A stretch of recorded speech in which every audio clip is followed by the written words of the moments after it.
and welcome back. We often speak of sex, its importance, its role within a couple. But for me, what I'm about to say is neither a confession, nor is it something missing. It's a state of being. And more so even, it's a choice. I rarely feel desire. And when I do, because yes, it does happen, it isn't necessarily a call to act. There's no obligation, no duty. Desire, in me, is something soft, and that's quite all right. It's not that I feel nothing, but what I do feel, I don't always wish to pursue. I let it be, or I transform it. Let it become a word, a note, an idea, a song, rather than a hollow gesture, rather than a reflex. Don't assume, please, that I'm frigid, or, to use a crude phrase, bad in bed. It's not that I feel nothing. I feel entirely. But I don't follow the usual rules. It simply isn't central for me. For a long time, I didn't live as someone who would call herself asexual. Quite the opposite. I often forced myself. Not that I was always obliged to, but I frequently felt obliged. There is a difference. And I believed it was normal, that I had to, because that's what was expected of me. It's not that my body didn't respond, it did, of course. But there was no unity between soul and spirit, and without that, it was flat. A well-played scene, but no audience within. A body responding, but no being joining in. And then there's this constant rush, the passion, the build-up, the climax. But what I cherish is slowness. For each moment to carry weight, for every gesture to be heard. Because, in my view, sex can be a form of communication. And once it becomes communication, it doesn't leave you hollow. That's the difference. It's not about the body, it's about meaning, not the reaction. Today, I allow myself to say I'm rather asexual. Or let's say I keep desire at arm's length. And that brings me peace. It soothes me. I'm no longer trying to define myself. I'm trying to unfold myself. In a body that no longer needs to be coaxed, I'm moving towards a kind of quietness within. A different way of being in the body. One that I find far closer to joy. And joy is so much more steady, more enduring than pleasure, which remains fleeting. Women, especially, are so often expected to be desirable or desiring, or both. We taught early that sex is proof of love, that we must keep the flame alive. But I don't feel that. I can love, deeply. But loving doesn't necessarily mean offering my body. And if that isn't enough, then perhaps it wasn't the right connection. I also believe it matters to ask deeper questions. What is sex really? What separates a sexual act from making love? So often, what we call a sexual relationship, is simply a bodily act, a release, an overflow, an automatic response to tension. And there's no shame in that. It's animal-like, yes, but also natural. Except that what defines human beings is precisely the ability to go beyond instinct, to do something else with one's impulses, not to deny them, not to flee from them, but to subliminate them, to transform that raw energy into connection, into presence, into words, into motion.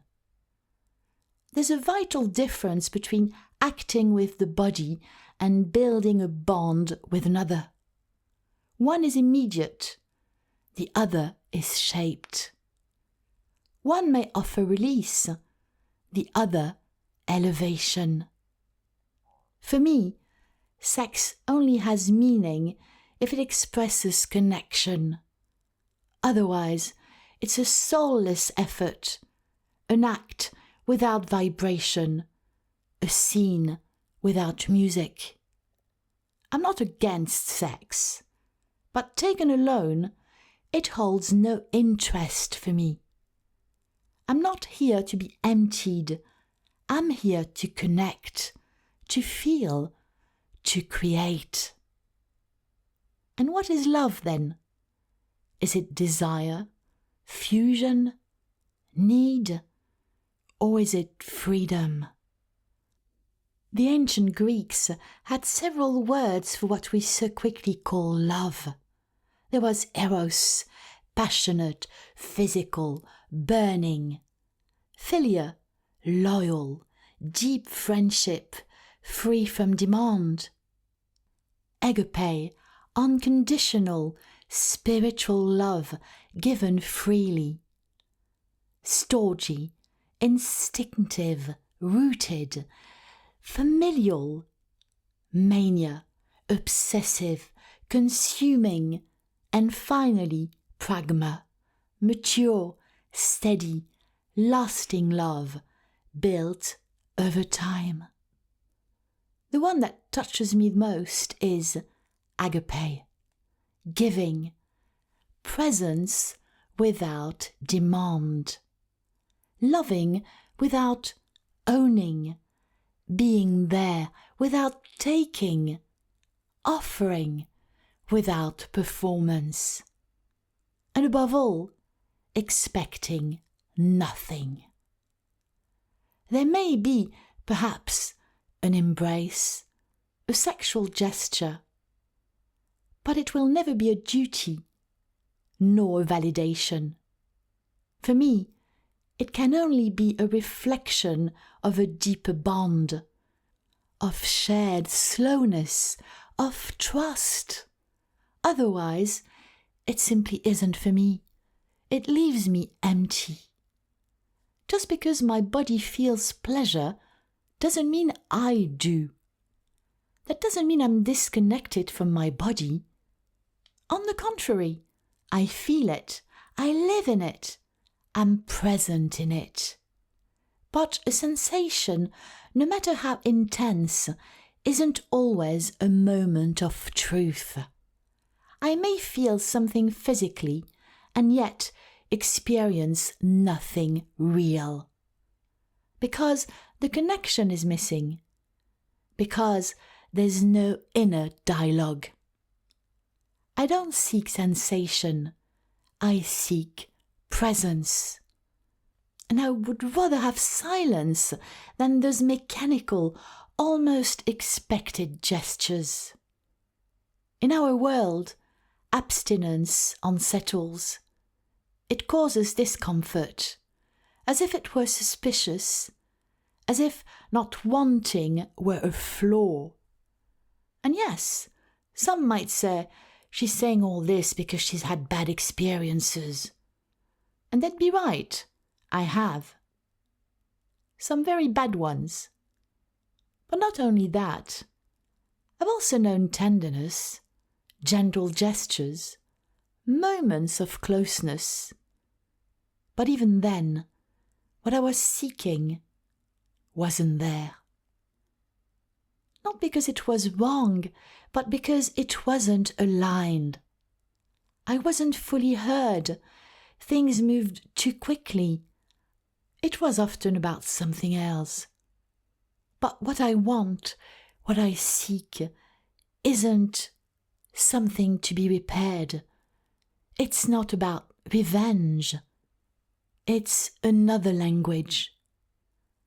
I'm speaking of a different relationship to love, one that doesn't deny the past, but isn't shaped by it alone. And of course, many men, if they're listening, will say that men need sex, that it's biological, that it's natural, that it's not up for debate.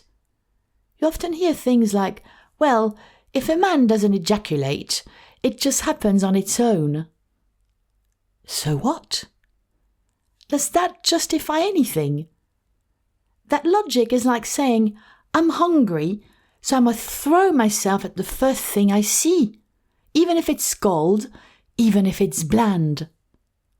But no, you can be hungry and still choose what you truly want to eat. And sometimes you can fast. You won't die. You won't lose your mind. The body has its rhythms, yes, but humans have awareness. And sex is not a tap you must open out of fear it will explode. It is a deep connection, or it is nothing. I'm not saying everyone should think as I do. I'm not trying to impose, but I'd like to be heard, because there are other ways to live, to feel and to love. And they are no less true, no less profound. Perhaps something I've said will resonate, perhaps not. But I say it because I believe it matters. Because some experiences deserve to be heard, even when they don't resemble the norm, even when they disturb. Perhaps even, especially, when they disturb.